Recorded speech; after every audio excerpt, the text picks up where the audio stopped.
তেলাওয়াতের জন্য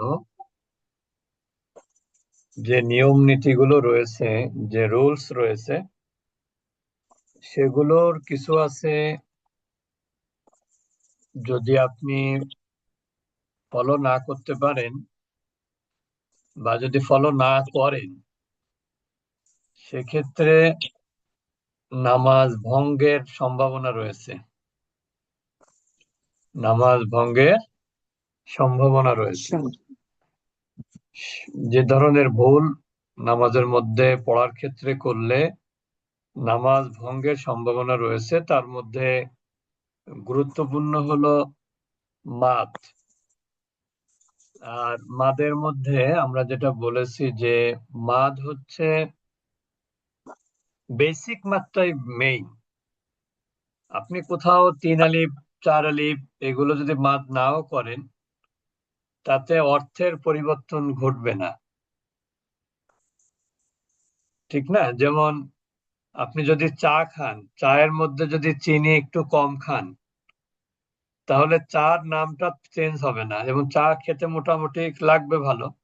কিন্তু যদি আরো বেশি চিনি দেন, যত চিনি, আছে না একটা কথা, যত গুড় তত, এরকম কি একটা পরিভাষা আছে যেন মানুষ বলে আর কি। তা কোরআনের মধ্যে এরকম কিছু নিয়ম আছে মাদের ক্ষেত্রে, যে আপনি মাদ একটু যদি বেশি করেন শুনতে ভালো লাগে, মাদ একটু কম করলে ওই কম ভালোটা লাগা একটু কম হয়। এই কিন্তু মাদ একালিপ মাদ আপনাকে করতেই হবে। এই একালিপ মাদ যদি আপনি না করতে পারেন, তাহলে কিন্তু অর্থ ভিন্ন দিকে চলে যাবে। এই জন্য মাদের বিষয়টা অনেক গুরুত্বপূর্ণ। এর পাশাপাশি অক্ষরের মাখরাজ যেটা, সেটাও অনেক গুরুত্বপূর্ণ। তা আর কিছু নিয়ম আছে যেগুলো অর্থের পরিবর্তন ঘটায় না, কিন্তু পড়ার সৌন্দর্য নষ্ট হয়। পড়ার সৌন্দর্য নষ্ট হয়। তার মধ্যে আমরা আজকে যেটা পড়বো, কলকলা, এটা একটা গুরুত্বপূর্ণ নিয়ম। যারা হজ বা ওমরায় গেছেন তারা অবশ্যই দেখেন যে মসজিদে হারামে, মসজিদে নববীতে তারা কলকলার জায়গাতে এমন ভাবে কলকলা করেন, মনে হয় যে মানে যতবার কলকলা করে ততবার মনে হয় যে যে একটা শরীরের মধ্যে একটা কম্পন তৈরি হলো। মানে এত বেশি আবেগ হয়ে যায়, যারা বোঝে আর কি ওই জায়গাগুলো, তাদের জন্য। যারা কলকলা করলো এটা যারা বোঝে দেখবেন। তা এই জন্য এই কলকলার বিষয়গুলো, কোরআন যেহেতু আমাদের সবকিছু আমরা সুন্দর করি, তা কোরআনটা কেন আমরা সুন্দর করতে পারবো না? আমরা বাড়ি ঘর, নিজের ছেলে মেয়েরা অনেক ভালো হোক, অনেক দোয়া করি, চেষ্টা করি। নিজেরা পরিপাটি হয়ে থাকার চেষ্টা করি। নিজেকে স্মার্টলি মানুষের সামনে উপস্থাপনের চেষ্টা করি। আল্লাহর সামনে আমাদেরকে স্মার্টলি উপস্থাপন করতে হবে নিজেদেরকে। হ্যাঁ, আল্লাহর কাছে যেন এটা কখনোই প্রমাণিত না হয় যে আমি দুনিয়ার সবকিছু ভালো করে পারলাম কিন্তু কোরআন তেলাওয়াতটা আমি ভালো করে পারলাম না। এই দায়ভার আমি আপনি কেউ এড়াতে পারবো না। আমি এড়াতে পারবো না এই জন্য যে আমি কেন আপনাদেরকে শেখাইনি। আপনি এড়াতে পারবেন না কারণ আপনি নিজেও শেখেননি, আপনার সন্তানদেরকেও শেখাননি। এর দায়ভার আপনি দুই দিক থেকে এড়াতে পারবেন না। তাই জন্য আমরা চেষ্টা করব একটু মনোযোগী হওয়ার। তা কলকলা আসলে, কলকলাটাকে যদি আমি মুখে বোঝাই, তাহলে হচ্ছে অনেক সময় যেমন আমরা, আপনারা এখানে একটা ছবি দেখতে পাচ্ছেন যে একটা পিকআপ, একটা পিকআপ আপনার স্পিড ব্রেকারের উপর দিয়ে যাওয়ার কারণে এই পিকআপের উপরে যে যন্ত্রাংশ বা যা যা কিছু আছে, এগুলো দেখবেন একটু উপরের দিকে কি হলো, উঠে উপরের দিকে উঠে গেল। অর্থাৎ জার্কিং যেটাকে আমরা বলি, বা ড্রপ খাওয়া যেটাকে বলি আমরা, ফুটবল, যেমন কোনো যদি আপনি আহ, পাথর জাতীয় ছোট পাথরও যদি আপনি টাইলস এর উপরে মানে উপর থেকে থ্রু করেন, তাহলে ওটা দেখবেন আবার একটু উপরের দিকে যায়। ঠিক না? তারপর হাওয়া যুক্ত কোনো বস্তু যদি উপর থেকে নিচে ফেলে দেন, ওটা আবার একটু উপরের দিকে যায়। এটাই হচ্ছে মোটামুটি কলকলার ধরন, অর্থাৎ যেটাকে আমরা বলি জার্কিং বলতে পারি, অথবা ড্রপ খাওয়া বলতে পারি, এই ধরনের আর কি। আমরা যখন পড়বো তখন জিনিসটা আরো ক্লিয়ার হবে। তো কলকলা হরফ হলো 5টি। একটা হলো কফ, একটা হলো ত, একটা হলো বা, একটা হলো জিম, আর একটা দাল। এই 5টা অক্ষরকে মনে রাখার সুবিধার্থে আমরা বলে থাকি কুতুবজাত। কুতুবজাত, যদিও এর কোনো অর্থ নাই। কুতুবজাতের কিন্তু কোনো অর্থ নাই, এটা জাস্ট মনে রাখার সুবিধার্থে একটা শব্দ। যদিও শব্দ বলা যাবে না, শব্দ হলে তো তার অর্থ থাকতে হবে। তো এটা অর্থবহ কোনো শব্দ না, এটা মনে রাখার জন্য একটা আপনি বলতে পারেন একটা সিম্বল বলতে পারেন। তাহলে এখানে কুতুব জাত, কুতুব কফ ত বা, আর জাদ হলো জিমদাল। তবে একটা অর্থ আছে, যদি আপনি জাদ্দুন মানে হচ্ছে দাদা, কিন্তু এই ওই অর্থে এখানে ব্যবহার হয়নি। তাহলে এখানে কি হলো, কুতুবু জাদ্দিন বা কুতুব জাত। এইভাবে 5টা অক্ষর মনে রাখবো। এই অক্ষরগুলো হলেই কলকলা হবে তা কিন্তু না। এই অক্ষরগুলো হওয়ার পরে এই অক্ষরগুলোর উপরে কি থাকতে হবে, সাকিন থাকতে হবে। কেউ কেউ সাকিনকে আমরা জজম বলি, একই কথা। সাকিন হোক জজম হোক একই কথা। তাহলে এই অক্ষরগুলোর উপরে যদি সাকিন থাকে তাহলে সেটা কলকলা হবে। এখন সাকিন তো থাকারও আবার কন্ডিশন আছে। কোন কোন সময় দেখা যাচ্ছে যে বেসিক্যালি এটা সাকিন আছে, কিছু কিছু জায়গায় দেখা যায় যে বেসিক্যালি সাকিন নাই, কিন্তু থেমে যাওয়ার কারণে সাকিন হয়। থেমে যাওয়ার কারণে সাকিন হয় কোথায়, যদি শব্দের শেষে 2 পেশ থাকে, 2 জের থাকে, একটা জবর থাকে, একটা জের থাকে, একটা পেশ থাকে। এই 5 অবস্থাতে শব্দের শেষে কি হয়, সাকিন হয়ে যায় থেমে গেলে। এছাড়াও আপনি যদি বেসিক্যালি সাকিন থাকে তাহলে কলকলা হবে। এটা গেল শব্দের শেষ অক্ষর। কিন্তু কখনো কখনো শব্দের মাঝখানে, শব্দের মাঝখানে কিন্তু কন্ডিশনাল সাকিন নাই। কন্ডিশনাল সাকিন বলতে যে সাকিনটা কোনো প্রেক্ষাপটে আসে, এরকম কিন্তু শব্দের মাঝখানে থাকে না। শব্দের মাঝখানে যে সাকিনগুলো থাকে সেগুলো বেসিক্যালি সাকিন। আর শব্দের শেষের সাকিনটা কখনো বেসিক্যালিও সাকিন হতে পারে, অথবা থেমে যাওয়ার কারণেও সাকিন হতে পারে। আমি কি বোঝাতে পেরেছি? তাহলে শব্দের মাঝখানে কি হয়, হ্যাঁ, শব্দের মাঝখানে এমনিতেই সাকিন হয়, এই সাকিনটাকে পরিবর্তন করা যায় না। কিন্তু শব্দের শেষে যেটা, এটা কিন্তু কখনো কখনো থামার কারণে সাকিন হতে পারে, কখনো কখনো বেসিক্যালি সাকিন হতে পারে। তো যে অবস্থাতেই সাকিন আসুক না কেন, সকল অবস্থাতেই আপনার যদি অক্ষরগুলো হয় হলো এই 5টি, তাহলে সেখানে কলকলা হবে। সেখানে কি হবে, কলকলা হবে। কল্পনা হবে। তাহলে প্রথম কথা হচ্ছে কলকলার অক্ষর হতে হবে। দ্বিতীয় কথা হলো কলকলার অক্ষরে যে কোনো অবস্থাতেই সাকিন হতে হবে। তার মধ্যে আমরা আবার বলেছি যে শব্দের মাঝখানে যদি কলকলার অক্ষর আসে তাহলে বেসিক্যালি সাকিন ওইটা ওইটা কোনো কন্ডিশনাল সাকিন না। কিন্তু শব্দের শেষে অনেক সময় যেটা আমরা দেখতে পাই, শব্দের শেষে কিন্তু সাকিনটা কখনো কন্ডিশনাল হয়, আবার কখনো বেসিক্যালি সাকিনও হয়। তো সকল অবস্থাতেই আপনার কলকলা হবে। এটা হচ্ছে সাধারণ কলকলা। ইন অ্যাডিশনালি আরেকটা কথা বলে রাখি, পরবর্তীতে এটা কাজে দিবে।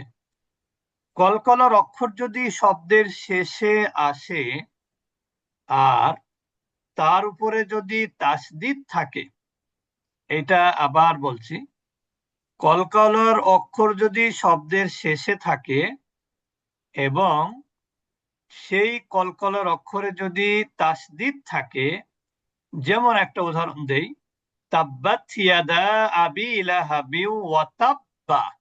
ওয়া তাব্বা, সূরা লাহাব, অতাব্বা, দেখেন এখানে বাটা কি কলকলার অক্ষর না? জি ওস্তাদ। বাটা কলকলার অক্ষর, কিন্তু এখানে কিন্তু সাকিন নাই, তাসদিদ এখানে কি আছে। আছে? তাজদিদ আছে। তো এই তাজদিদে কিন্তু স্বাভাবিকভাবে কলকলা হবে না। স্বাভাবিক বলতে আমি বোঝাচ্ছি, আপনি এভাবে পড়ে গেলেন, তাব্বাত ইয়াদা আবি লাহাবি ওয়া তাব্বা মা আগনা আনহু মালুহু, তাহলে কিন্তু কলকলা হবে না। কিন্তু যদি আপনি শব্দের শেষ অক্ষরে কলকলার অক্ষর হয় এবং তার উপরে তাজদিদ থাকে, ওই কলকলার অক্ষরে যদি আপনি থেমে যান, ওই অক্ষরে যদি আপনি থেমে যান, তাহলে কিন্তু কলকলা হবে। এটা শুধুমাত্র শব্দের শেষ অক্ষরের ক্ষেত্রে এই নিয়ম প্রযোজ্য। শব্দের মাঝখানে কিন্তু আপনি থামতে পারেন না, যার জন্য এই নিয়ম শব্দের মাঝখানে প্রযোজ্য না। নয়। অর্থাৎ শব্দের শেষের কলকলার অক্ষরে যদি তাজদিদ থাকে, তাহলে সাধারণত কলকলা হবে না যদি আপনি মিলিয়ে পড়ে যান।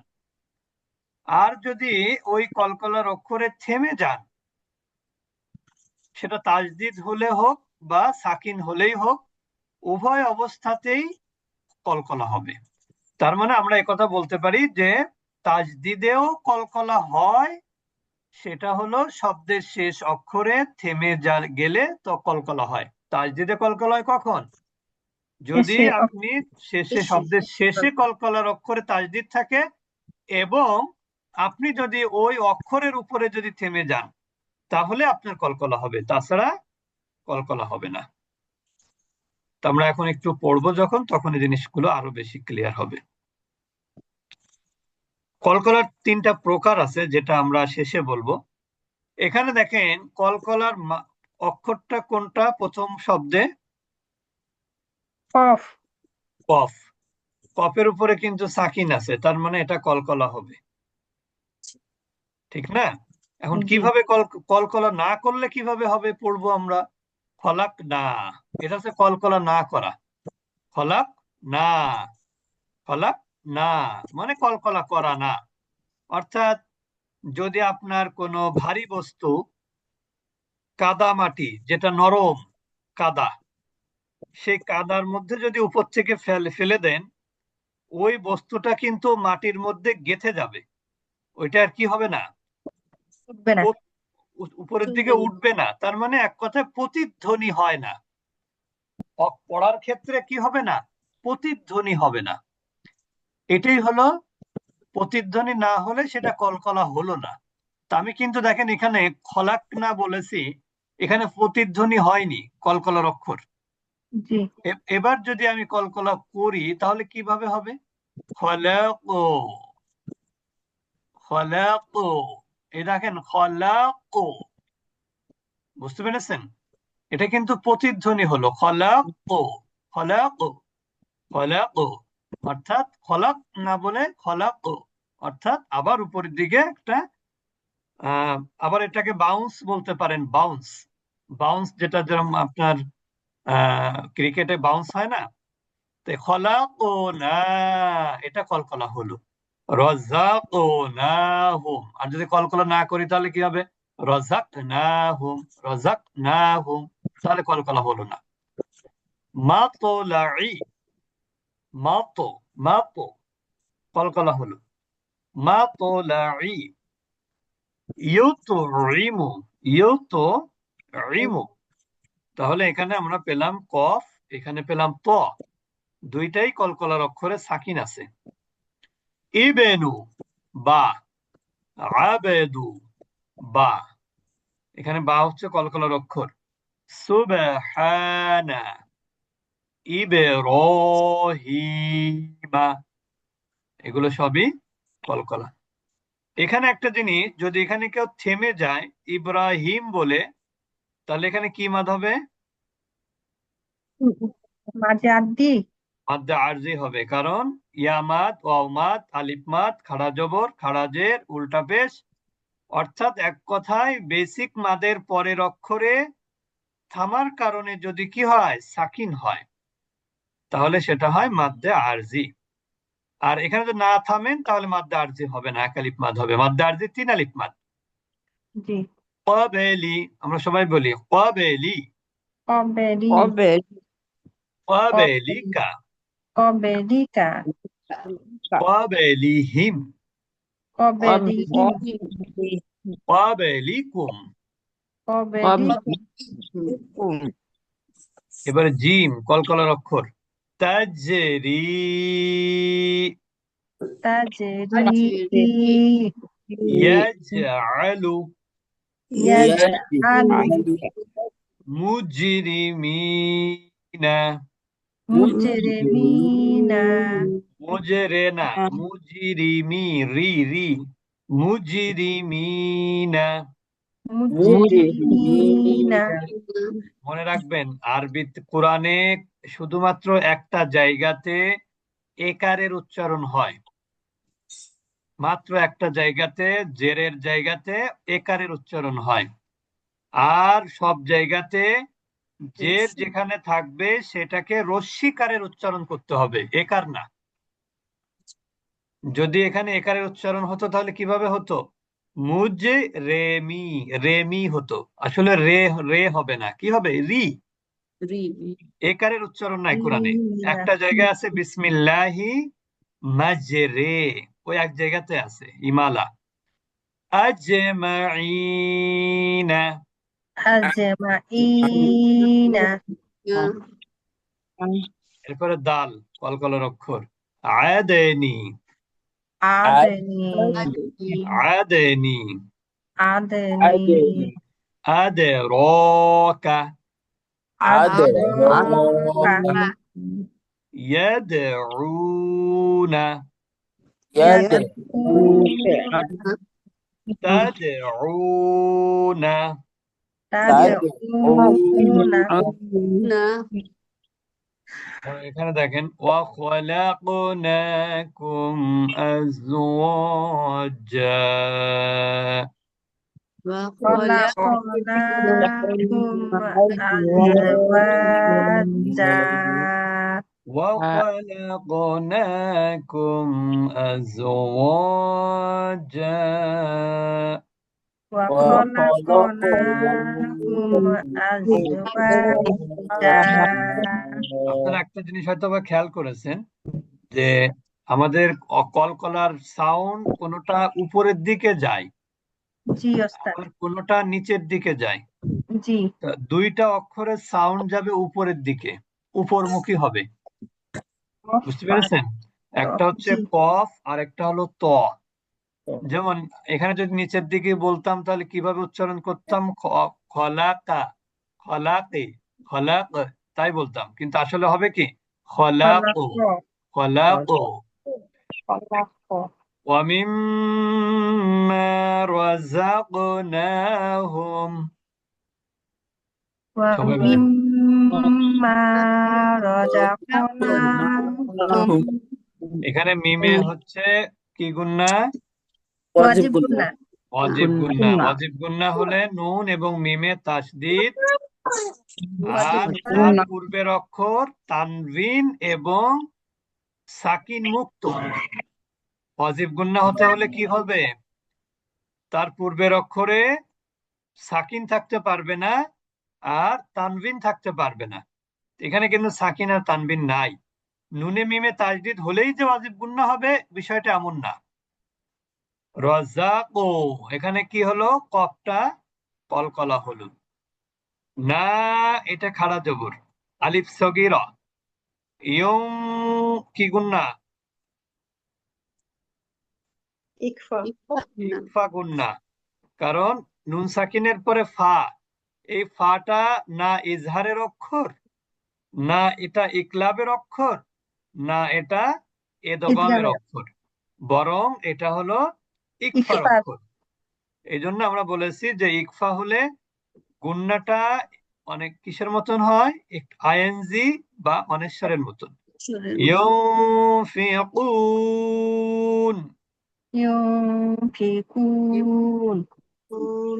আবদান ইযা সাল্লা, আবেদান ইদা সল্লা আবে কলকলা হবে এখানে আবেদান। আচ্ছা, এখানে আবেদান এই তানবিনের মধ্যে কি লুকায়িত আছে? নুন সাকিন। নুন সাকিন। তাহলে এটা কোন কি নিয়ম? এটা তানবিনের পরে হামজা এটা আসছে, ইজহারের হরফ। এটা হলো ইজহার, এখানে কোনো গুন্না হবে স্পষ্ট না, করে পড়বো। এটা স্পষ্ট করে পড়তে হবে। সুবহানাল্লাহি আম্মা ইয়াসিফুন।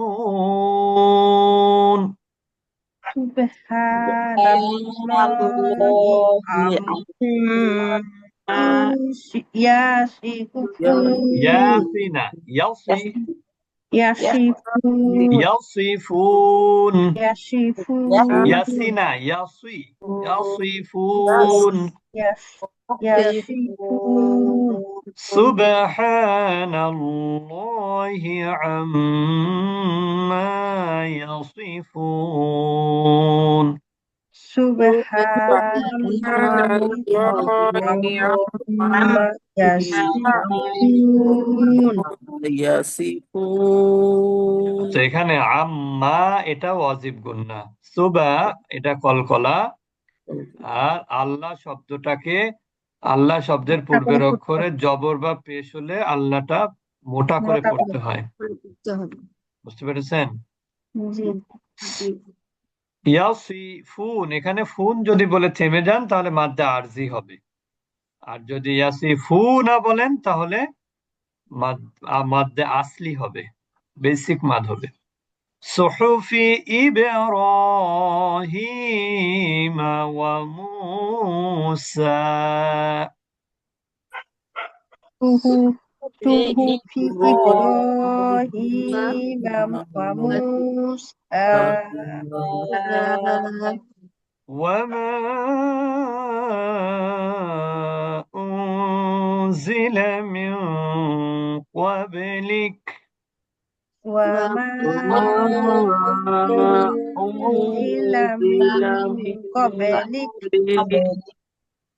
وما কিমাত ওয়া মা এটা হলো আসলি মাদ মাদ্দে মুত্তাসিল মুনফাসিল, কারণ মুত- মা হচ্ছে আলিফ মাদ, পরবর্তী শব্দে হামজা আছে এবং হামজাটা অ্যাটাচ না ডিটাচ, এটা হচ্ছে মাদ্দে মুনফাসিল। ইকফা গুন্না, মিয়া ইকফা গুন্না, কবে কলকলা, লিক যদি এখানে লিক বলি তাহলে এটা হামস। বুঝতে পেরেছেন? ওয়ামা হামস উনজিলা মিন ক্বাবলিক ওয়া মা উনজিলা মিন ক্বাবলিক জান্নাতু আদনিন তাজরি জান্নাতু আদনিন তাজরি জান্নাতু ওয়াজিব গুন্না, আদ কলকলা, নিং ইকফা, তাজ কলকলা, রি কলকলা ইয়ামাত, মিন তাহতিহাল আনহার তাহতিহাল আনহার এখানে মিং ইকফা গুন্না, তাহতিহা এখানে আলিফ মাদ থাকলেও পরবর্তী শব্দে লাম সাকিন আছে, এই জন্য এটা মাদ হিসেবে কাউন্ট হবে না। আর এখানে হা এটা মাদ্দে আরজি হবে, 4 আলিফ 3 আলিফ মাদ হবে আর কি। আলম ইয়াজআল কাইদাহুম ফি তাদলিল। আলাম ইয়াজআল কাইদাহুম ফি তাদলিল এখানে মিম সাকিনের পরে ইয়া আছে, তার মানে এটা মিম সাকিনের ইজহার। মিম সাকিনের কয় নিয়ম? মিন সাকিনের 3টা নিয়ম, 3 নিয়ম। তিন একটা হলো নিয়ম। ইকফা, মিম সাকিনের পরে যদি বা আসে তাহলে মিমকে গুণনা করতে হবে।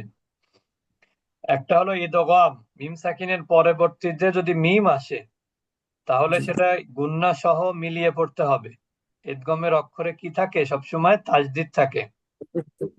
আর বাকি যে অক্ষরগুলো আছে 26টি, এই ক্ষেত্রে হবে ইজহার। ইজহার মানে স্পষ্ট করে পড়া, গুন্না ছাড়া পড়া। ইয়াজ, কলকলা। কাই, কাই এটা যদি পড়ানো হয়নি, কাইটা হলো ইয়া লিন। ইয়া সাকিন তার আগে জের হলে ইয়া মাদ হয়, আর ইয়া সাকিন তার আগের অক্ষরে জবর হলে ইয়া লিন হয়। কাইদাহুম ফি ইয়ামাত তাদলিল, এখানে থেমে গেলে মাদ্দে আরজি। কাযালিকা নাফআলু বিল মুজরিমিন।